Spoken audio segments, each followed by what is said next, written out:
Alright, kiddos, gather round for a timeless tale about a speedy hare and a slow but determined tortoise. Are you ready? Here we go.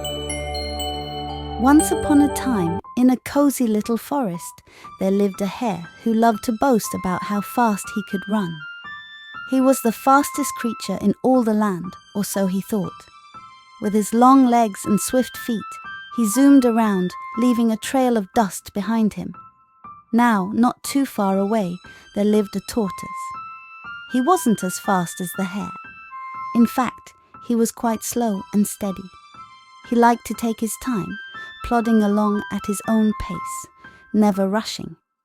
One sunny day, the hare and the tortoise decided to race. "I bet I can beat you in a race, Mr. Tortoise," boasted the hare, puffing out his chest proudly. The tortoise smiled calmly and agreed to the race. "Slow and steady wins the race," he said softly, as he got ready to plod along the race course. The race began with a loud, "Ready, set, go!" and off they went.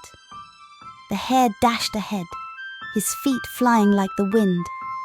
He was so fast that he quickly disappeared from sight, leaving the tortoise far behind. Feeling confident in his speed, the hare decided to take a little nap under a shady tree.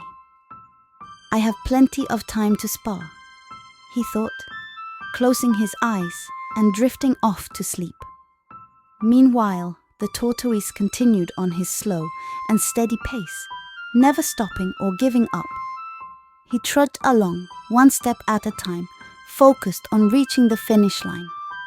After a while, the hare woke up from his nap and stretched his legs. "Time to finish this race," he exclaimed, racing back onto the course.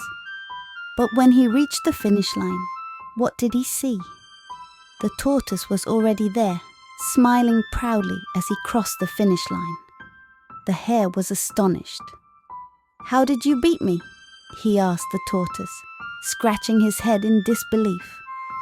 The tortoise simply smiled and replied, "Slow and steady wins the race, my friend." And so, the morale of the story, my dear friends, is that it's not always the fastest or the strongest who wins. Sometimes it's the one who perseveres and takes things slow and steady and who comes out on top. So, the next time you have a challenge ahead of you, remember the tale of the tortoise and the hare. Whether you're fast like the hare or slow like the tortoise, just keep moving forward and you'll reach your goals in your own time.